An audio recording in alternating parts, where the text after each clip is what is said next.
तो hello students, welcome back to the new video of our channel. तो students, सबसे पहले आप सबको हाथ जोड़ के सॉरी, क्योंकि मेरे इस चैनल पे ऑलमोस्ट 1 महीने बाद वीडियो अपलोड हो रहा है। तो इसके पीछे भी एक कारण है, क्योंकि मेरा जो घर है एकदम रोड के सामने, मतलब रोड साइड है। तो दिन में तो हम वीडियो बनाना एकदम पॉसिबल नहीं है, क्योंकि बहुत गाड़ी का शोर होता है। तो मैं ज़्यादातर जो वीडियो बनाता हूँ वो रात को बनाता हूँ। पर अभी कुछ दिनों से हमारा जो रोड कंस्ट्रक्शन का काम चल रहा है रोड पे, तो इसलिए क्या होता है कि रात को भी वो लोग काम करते हैं, और वो मेरे एकदम गेट के ही सामने ही काम हो रहा है। तो वीडियो बनाना एकदम इम्पॉसिबल हो गया था। तो अभी कुछ दिनों से काम बंद है, या फिर क्या बोलूँ, काम थोड़ा बहुत कंप्लीट हो चुका है। तो इसीलिए जो वीडियो अब मैं आज बना पा रहा हूँ। ओके, तो आज का जो हमारा वीडियो है वो हमारा जो फंक्शन सीरीज़ था उसका ही कंटिन्यूएशन है। तो हमारा जो फंक्शन में और कुछ टॉपिक्स आते हैं जो कि है 1-1 और ऑन-टू फंक्शन। ओके, तो 1-1 और ऑन-टू फंक्शन क्या होता है? तो वो बेसिकली फंक्शन का एक पार्ट है और इम्पोर्टेंट पार्ट है, मतलब इसको हम छोड़ नहीं सकते। ठीक है, इसमें से बोर्ड में भी क्वेश्चन आता है, हमारे 12 के सिलेबस में है, और हमारे एंट्रेंस में भी क्वेश्चन आते हैं। ठीक है, तो 1-1 फंक्शन को हम पहले जानते हैं कि 1-1 फंक्शन क्या होता है। ओके, तो 1-1 फंक्शन के भी बहुत सारे नाम है, बहुत सारे नाम से हमें बुक में देखने को मिलता है। तो पहले तो हम इसको सिंपली 1-1 फंक्शन भी कह सकते हैं, फिर इसको कहीं कहीं पे 1-to-1 भी लिख सकते हैं, मतलब लिखा जाता है। फिर इसको इंजेक्टिव फंक्शन भी कहते हैं, इंजेक्टिव फंक्शन भी कहते हैं, और सिंपली इसको इंजेक्शन भी कहते हैं, इंजेक्शन। ओके, तो अभी आप लोगों को ये नाम सुन के थोड़ा बहुत हंसी भी आएगी, क्योंकि एक फंक्शन का नाम इंजेक्शन कैसे हो सकता है। तो उसके पीछे भी वैलिड रीजन है। तो पहले आप इसका डेफिनेशन के बारे में जान लो, फिर आप लोग खुद ब खुद समझ जाओगे कि इसका नाम इंजेक्शन कैसे पड़ा। ओके, तो 1-1 फंक्शन का मतलब क्या होता है? अगर हमारे पास ऐसे दो सेट दिए जाते हैं, हमें फंक्शन में पढ़ा था कि function is nothing but the relation between two sets. Okay, मतलब एलिमेंट्स, जो सेट के एलिमेंट्स होते हैं, उन दोनों के सेट के एलिमेंट्स के बीच जो रिलेशन फॉर्म होता है उसको हम फंक्शन कहते हैं। ओके, तो सभी फंक्शन में एक ही डेफिनेशन होगा। ठीक है, फंक्शन का। तो ये मान लो हमारे पास ए सेट है और ये हमारे पास बी सेट है। ठीक है, तो ए के एलिमेंट्स को हम दे देते हैं A1, A2, A3, A4, कोई बात नहीं। Okay, B1, B2, B3, B4। ठीक है, अभी ये डेफिनेशन क्या कहता है 1-1 फंक्शन? मान लो कि इसमें हमारे जो ए और बी में एक फंक्शन फॉर्म हुआ है। ओके, तो ये जो 1-1 फंक्शन ये क्या कहता है कि ए के जो जितने एलिमेंट्स होंगे वो बी के सभी एलिमेंट्स के साथ रिलेशन फॉर्म करेंगे। ये तो कोई नई बात नहीं है। ठीक है, पर इसमें एक वर्ड लगेगा जो कि है, कहां पे लिखूं, ये वाला, यूनिक। ठीक है, यूनिक मतलब A1 के लिए सिर्फ एक ही इमेज होगा, A2 के लिए सिर्फ एक ही इमेज होगा, A3 के लिए सिर्फ एक ही इमेज होगा, A4 के लिए भी सिर्फ एक ही इमेज होगा, मतलब unique image. Okay, like that. तुम इसको स्ट्रेट भी लिख सकते हो, ऐसे क्रॉस भी लिख सकते हो। तो मैं स्ट्रेट लिखता हूँ, ठीक है, क्रॉस भी हो सकता है। तो मान लो मैंने ऐसा दे दिया, दोनों को एक साथ मिला के लिख लिया, 2 स्ट्रेट दिया, 2 क्रॉस दिया। ठीक है, मेन मोटो हमारा ये है कि एक भी एलिमेंट यहाँ पे छूटना नहीं चाहिए। कहाँ पे? डोमेन में। ओके, डोमेन में एक भी एलिमेंट छूटना नहीं चाहिए, और ये जो एलिमेंट है वो एक के साथ इमेज फॉर्म करेंगे। ठीक है, एक के साथ रिलेशन फॉर्म करेंगे, एक से ज्यादा नहीं। ओके, ये हमारा था 1-1 फंक्शन। अभी इसका नाम इंजेक्शन क्यों पड़ा? ओके, तो देखो, हम सब ने हमें से बहुत से लोगों ने इंजेक्शन तो लिया है। इंजेक्शन नहीं तो कोविड का तो वैक्सीन लिया होगा, जो आया था बीच में, एकदम 2 साल पूरा बर्बाद कर दिया था। तो कोविड के जो इंजेक्शन हम लेने जाते थे, तब हम क्या देखते थे कि एक ही आदमी को एक ही इंजेक्शन दिया जाता है। ठीक है ना, एक ही आदमी को एक ही इंजेक्शन से ही हमें वैक्सीन दिया जाता है। ऐसा कभी देखा है क्या? एक इंजेक्शन से 2 आदमी या फिर 3 आदमी को दिया जाता है? पॉसिबल ही नहीं है, क्योंकि मेडिकल साइंस में क्या बोलते हैं कि जो एक किसी दूसरे का अगर स्किन में या फिर बॉडी में कोई भी डिजीज होता है तो वो दूसरे पर्सन में ट्रांसफर हो जाता है। और ये तो क्या बोलूँ, करना ठीक भी नहीं है कि एक इंजेक्शन से दूसरे आदमी को दे देना। इसीलिए इसका नाम इंजेक्शन क्यों पड़ा? क्योंकि एक इंजेक्शन एक आदमी, एक इंजेक्शन एक आदमी। ओके, एक एलिमेंट एक इमेज, एक एलिमेंट एक इमेज। तो आपको समझ में आया कि इसका नाम इंजेक्शन कैसे पड़ा। ठीक है, नाम के पीछे का मिस्ट्री समझ में आ गया कि इंजेक्शन इसका नाम क्यों पड़ा। ओके, ये हमारा 1 1 फंक्शन था। डेफिनेशन आप लोगों को स्क्रीन में दिख जाएगा, तो डेफिनेशन एकदम सिंपल सा डेफिनेशन है। अभी हम देखते हैं कि हम 1 1 फंक्शन के रिलेटेड कैसे प्रॉब्लम सॉल्व कर सकते हैं। ठीक है, तो प्रॉब्लम सॉल्व में हम कैसे 1 1 फंक्शन को सॉल्व करेंगे, कुछ फॉर्मूलाज होते हैं या फिर कुछ वर्किंग रूल्स होते हैं, वो देखते हैं। ओके, तो स्टूडेंट्स, हमारा जो 1 1 फंक्शन है उसको सॉल्व करने के लिए हम कैसे मतलब प्रोसीड करेंगे या फिर किस प्रोसीजर को यूज़ करेंगे वो हम देख लेते हैं। तो इसलिए मैंने एक छोटा सा करके एक डायग्राम ड्रॉ किया है, जिसमें हमने लिखा है हमारा जो सेट ए है उस पर क्या है, x1 और x2 दो एलिमेंट है, और b जो है वो मैंने क्या लिखा है, f of x1 f of x2। अभी बोलोगे कि सर इसमें ऐसे एलिमेंट्स क्यों लिखा है आपने? अगर मैं इसको ऐसे ना लिख के ऐसे लिखता और इसको ऐसे ना लिख के ऐसे लिखता, सॉरी y2, तब तो ये पॉसिबल होता क्योंकि b के एलिमेंट्स है। तो मैंने यहाँ पे गलत क्या लिखा है? हमें पता है कि जो ए में जो जितने एलिमेंट्स होते हैं, मतलब डोमेन में जो जितने एलिमेंट्स होते हैं, वो सब का इमेज हमें कोडोमेन मिलता है। ये डोमेन, ये कोडोमेन फंक्शन में पढ़ा है, हमें पता है कि हमारा जो डोमेन के जो एलिमेंट्स होते हैं सबका इमेज हमें बी में मिलता है, मतलब हमारे कोडोमेन में मिलता है। और इमेज को हम कैसे लिखते हैं, एफ ऑफ एक्स, क्योंकि फंक्शन के अंडर में जाएगा ना, ये जो एलिमेंट है वो फंक्शन के अंदर होके जाएगा, तो एफ ऑफ x1। ये जो x2 है वो फंक्शन के अंडर होके जाएगा, तो F of x2। Simple image है। ठीक है, तो इसको हम y1 y2 भी लिख सकते हैं, इसलिए मैंने इस टाइप को लिखा है, मतलब इस टाइप से लिखा है। अभी अगर हमारे पास क्वेश्चन दिया जाता है और हम इसको कैसे सॉल्व करेंगे कि ये 1 1 है या फिर नहीं, मतलब मोस्ट ऑफ द क्वेश्चंस में हमें ऐसे ही पूछा जाता है कि ये 1 1 होता है या 1 1 नहीं होता, वो प्रूफ करने के लिए। ठीक है, तो हम क्या करेंगे, मतलब जो लिखने का स्टाइल या फिर वर्किंग रूल है वो ऐसे होगा, late x1, x2 belongs to a। ठीक है, तो एक बात याद रखना कि हमारा जो 1 1 फंक्शन है वो हमेशा डोमेन से काम करेगा। ठीक है, डोमेन से रिलेटेड होकर काम करेगा, और हमारा जो क्या बोलते हैं ऑन टू फंक्शन है वो हमेशा कोडोमेन से रिलेटेड होकर काम करेगा। ठीक है, ये सब थोड़े थोड़े बातें हमें दिमाग में बिठा लेना चाहिए, क्योंकि कितना तुम लिखोगे अब। ठीक है, तो कुछ बातें हमें दिमाग में होनी चाहिए, कुछ हमारे कॉपी में होनी चाहिए। ओके, तो हमने क्या लिखा कि x1 x2 belongs to a। ठीक है, दो एलिमेंट्स लिया हमने, जिसके लिए हमें क्या देखना पड़ेगा कि f ऑफ x1 और f ऑफ x2 इक्वल हम क्या करेंगे, कंसिडर करेंगे। ठीक है, हम क्या कंसिडर करेंगे कि f ऑफ x1 जो है वो f ऑफ x2 के इक्वल है, बराबर है। ठीक है, अगर ऐसा हम कंसिडर करते हैं और अगर हम सॉल्व करके हमारे पास ऐसा कोई कंडीशन आता है कि f of x1 equal to f of x2 consider करने के बाद हमारे पास x1 इक्वल टू x2 आ जाता है, तब हम क्या कहेंगे कि द फंक्शन इज 1 1। ओके, अभी हम अगर कोई मतलब अलग अलग रेफरेंस बुक को अगर देखते हैं, या फिर हम जब 12 में थे हमने भी बहुत सारे डेफिनेशंस देखे हैं कि उसको हम घुमा के भी लिख सकते हैं। कैसे? इसका ऑल्टरनेटिव डेफिनेशन भी है, अगर हमारा x1 not equal to x2 होता है तब क्या होगा, f of x1 not equal to f of x2। ठीक है, अभी आप कहोगे कि सर आपने तो इस डेफिनेशन को पूरा घुमा के लिखा है, तो आपने बीच में मतलब नॉट इक्वल टू क्यों दिया है? देखो ध्यान से सुनना। ठीक है, 1 1 का मतलब क्या होता है, यूनिक यूनिक डोमेन के लिए यूनिक कोडोमेन का एलिमेंट। ओके, मतलब यूनिक x1 के लिए unique f of x1, unique x2 के लिए unique f of x2। Okay, तो इसके लिए हमने क्या किया, पहले इमेज लिया, फिर इमेज से हम एलिमेंट में आए। ठीक है, ये तो हमारा हो गया। अगर तुम पहले एलिमेंट को इक्वल ले लेते हो तो क्या इमेज सेम मतलब अलग आएगा, यूनिक आएगा? ना भी तो आ सकता है।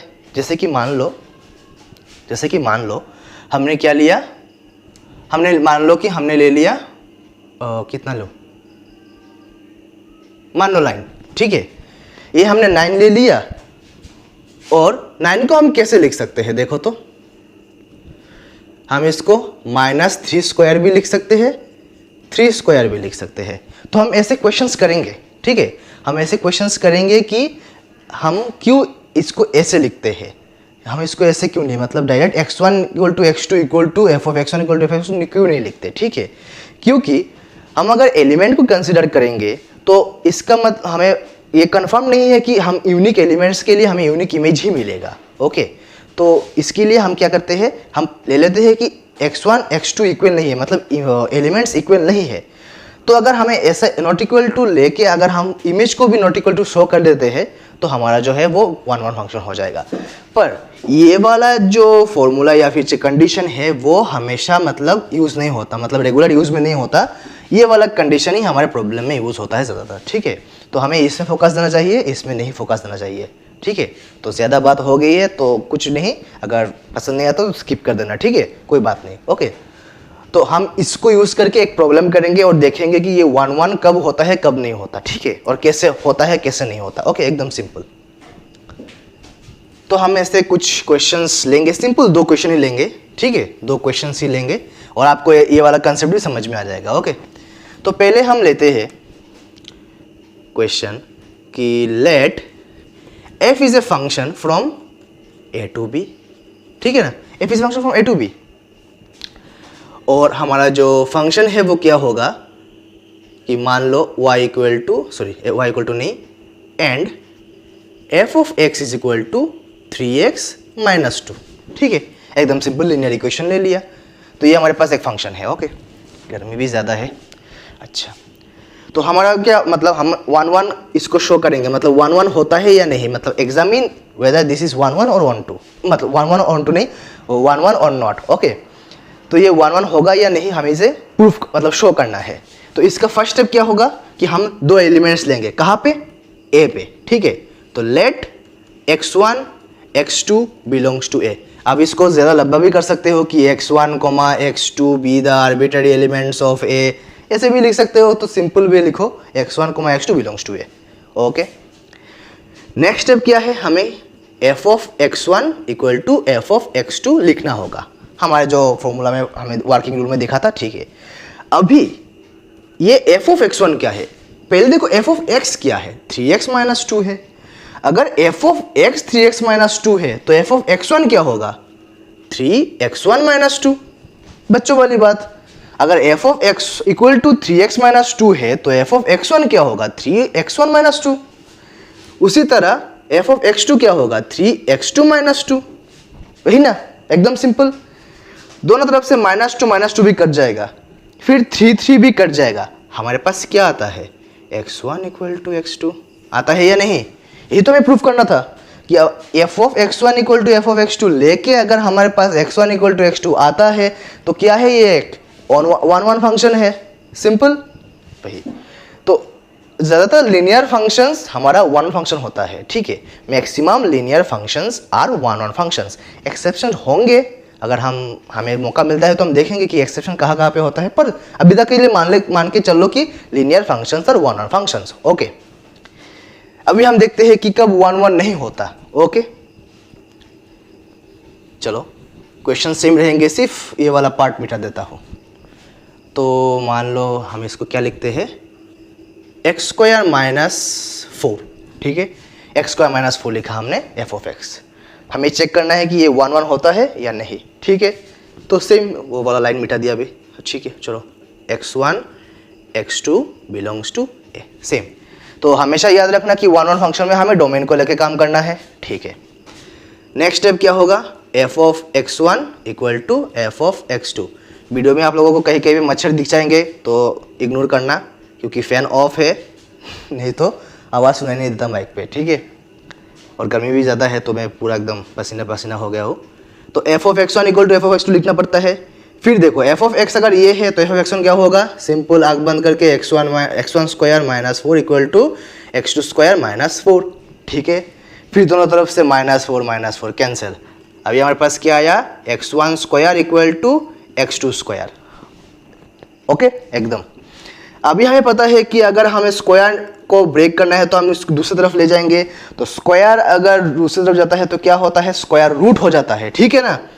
तो ये क्या हो जाएगा, x2 स्क्वायर पर क्या लेके आता है, ये प्लस माइनस, ठीक है ना। तो इसी के साथ स्क्वायर और रूट कैंसिल हो जाएगा। तो x1 equal to plus minus x2, x1 equal to हमें क्या मिला, प्लस माइनस x2। अभी देखो, एकदम ध्यान से देखो कि हमने क्या लिया था, x1 लिया था ना, x1 x2 लिया था, पर हमारा जो आंसर मिला है 2 आ रहा है, एक आ रहा है प्लस x2, एक आ रहा है माइनस x2। और हमने पहले क्या कंसिडर किया था कि यूनिक, यहाँ पे यूनिकनेस कहाँ है, दिखाओ तो। x1 के लिए x2 x plus x2 minus x2 2 आ रहा है, तो यूनिक तो नहीं है। अगर हमारा रिजल्ट यूनिक नहीं है तो वो क्या कर रहा है, 1 1 फंक्शन का जो कंडीशन है वो फुलफिल नहीं कर रहा, तब वो क्या होगा, 1 1 फंक्शन नहीं होगा। तो आप बोलोगे सर ये 1 1 फंक्शन नहीं होगा तो इसका कोई नाम नहीं है, उसको हम कहते हैं, अगर एक फंक्शन 1 1 नहीं होता तो उसका वो क्या हो जाता है, मेनी वन फंक्शन। ठीक है, अगर एक फंक्शन 1 1 नहीं होता तो वो होगा मेनी वन फंक्शन। देखो ना, 1 से 2 जा रहे हैं, many one function, simple. Okay, तो ध्यान रखना कि जो फंक्शन 1 1 नहीं होता वो मेनी वन फंक्शन होता है। ठीक है, चलो अभी हम आएंगे हमारा जो ऑन टू फंक्शन, क्या मतलब ऑन टू फंक्शन को क्या कहते हैं और ऑन टू फंक्शन कैसे सॉल्व करते हैं वो देखेंगे। ओके, अच्छा, तो अभी जो हम डिस्कस करने वाले हैं वो है हमारा ऑन टू फंक्शन, जिसको हम सर्जेक्टिव फंक्शन भी कह सकते हैं या फिर सर्जेक्शन कह सकते हैं। तो उसके नाम का कोई मीनिंग नहीं है इंजेक्शन की तरह। ठीक है, तो हम प्रोसीड कर लेंगे सिंपल। तो इसके लिए भी फिर से हमें क्या ड्रॉ करना पड़ेगा, 2 सेट ड्रॉ करने पड़ेंगे। ठीक है, ये हमारा ए सेट, ये हमारा बी सेट, और दोनों किससे रिलेटेड है, फंक्शन एफ से। ओके, मान लो ए में a1 a2 a3 है और बी में b1 और b2 है, मान लो। ठीक है, मैंने 2 इस बार एलिमेंट लिया, तो क्योंकि ये ऑन टू है तो 1 1 का कंडीशन क्राइटेरिया मतलब फुलफिल नहीं करेगा। ओके, तो पहले तो आता है कि ऑन टू फंक्शन क्या होता है। तो देखो, हमने क्या बोला था कि जो 1 1 होता है वो डोमेन के ऊपर काम करता है, और जो ऑन टू होता है वो कोडोमेन के लिए काम करता है। ठीक है, तो जो हमारा ऑन टू का डेफिनेशन है वो है कि every elements of B, set B, या फिर इसको कोडोमेन भी कह सकते हो, तो every elements of codomain has preimage, simple. ठीक है, मतलब बी के जो जितने एलिमेंट्स होंगे सबके लिए प्री इमेज पॉसिबल होंगे। पर इस बार मैंने एक टर्म छोड़ दिया, क्या था, यूनिक। इसको मैंने इस बार नहीं बोला क्योंकि इसमें यूनिकनेस काम नहीं करेगा। इसका सिर्फ एक ही मोटो है कि हमारा जो बी में जितने एलिमेंट्स होंगे इनमें से कोई भी एलिमेंट छूटना नहीं चाहिए। ठीक है, इनमें से कोई भी एक एलिमेंट छूटना नहीं चाहिए, मतलब सबके लिए पॉसिबल होना चाहिए। ठीक है, तो मान लो कि a1 ने b1 के साथ किया, a2 ने b2 के साथ और a3 ने b2 के साथ किया रिलेशन। ओके, इसमें क्या होता है कि b1 और b2 दोनों कर रहे हैं, मतलब दोनों के लिए प्री इमेज पॉसिबल है। क्या हुआ कि b2 के लिए a2 और a3 हुआ है तो ये होना इंपॉर्टेंट बात है। ठीक है, होना, 1 हो 2 हो 3 हो कोई पॉसिबल नहीं, पर b2 के लिए प्री इमेज होना इंपॉर्टेंट बात है। ठीक है, दिमाग में आ गया, घुस गया। ओके, अच्छा, तो एक जो नहीं होने वाला केस भी लिख लेते हैं तो आप लोगों को मतलब जो डिस्टिंग्विश करने में आसानी होगी। तो मान लो ये सेम हमारे पास ए और बी सेट है, सिर्फ हम डिफ्रेंशिएट करने में हम कैसे करेंगे वो ऐसे। ठीक है, a1 a2, मान लो ये हमारे पास b1 b2 और b3। ठीक है, तो a1 ने किया b1 के साथ, a2 ने किया b2 के साथ, इसके साथ क्या हुआ, b3 बच गया। b3 ने किसी के साथ रिलेशन फॉर्म नहीं किया, तो ये हमारा ऑन टू फंक्शन नहीं हो सकता। तो अभी बोलोगे कि सर हमने देखा था 1 1 फंक्शन जब नहीं होता तो मेनी वन फंक्शन होता है, तो अगर जब कोई फंक्शन ऑन टू नहीं होगा तो वो क्या होगा, वो सिंपली इन टू फंक्शन होगा। जब एक फंक्शन ऑन टू नहीं होता वो क्या होगा, वो होगा इन टू फंक्शन। ध्यान में रखना। ठीक है, जब एक फंक्शन ऑन टू नहीं होता वो होता है इन टू, जब एक फंक्शन 1 1 नहीं होता वो होता है मेनी वन। ठीक है, तो स्टूडेंट्स ऑन टू फंक्शन के लिए हमने एक क्वेश्चन कंसिडर किया है जो कि है R is a function from R to R। इस बार मैंने रियल नंबर लिया क्योंकि थोड़ा और भी एक्यूरेट होना चाहिए, क्योंकि इसमें हमें डोमेन और रेंज के ऊपर काम करना है। ओके, तो इसीलिए मैंने इस बार ए बी नहीं लिया, एकदम R लिया। ठीक है, रियल नंबर जिसमें सब एलिमेंट्स आते हैं। Okay, defined by f of x equal to 3x - 2 जो हमने पहले लिया था वही लिया। ओके, अभी देखना है कि ये ऑन टू होता है या नहीं, एकदम सिंपल।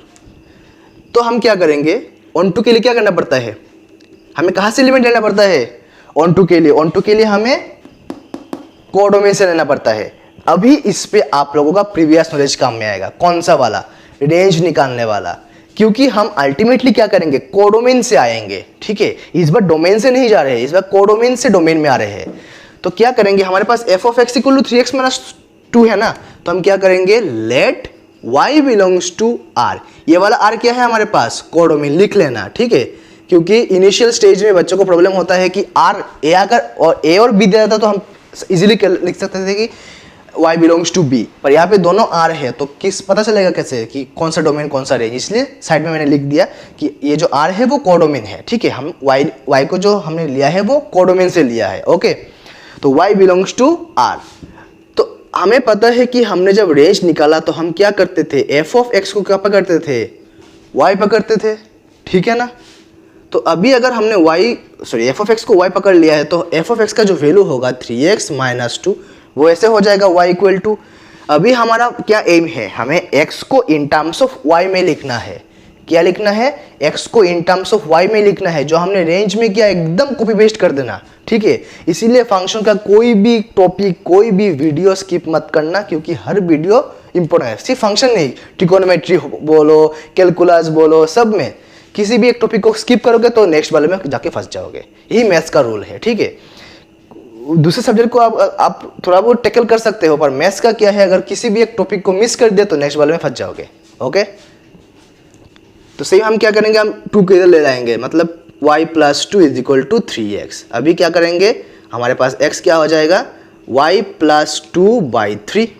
ठीक है ना, तो हम क्या देख रहे हैं कि y का जो हम जितना भी वैल्यू बिठाओ, y को तुम 0 बिठाओ, माइनस बिठाओ, प्लस बिठाओ, इसका जो आंसर आएगा वो क्या कभी भी अनडिफाइंड होगा, किसी वैल्यू के लिए अनडिफाइंड होगा नहीं ना, क्योंकि हमारा जो डोमेन और रेंज है दोनों r है। ठीक है, तो तुम यहाँ पे जितना भी वैल्यू बिठाओगे x का जो वैल्यू आएगा वो r में ही आएगा।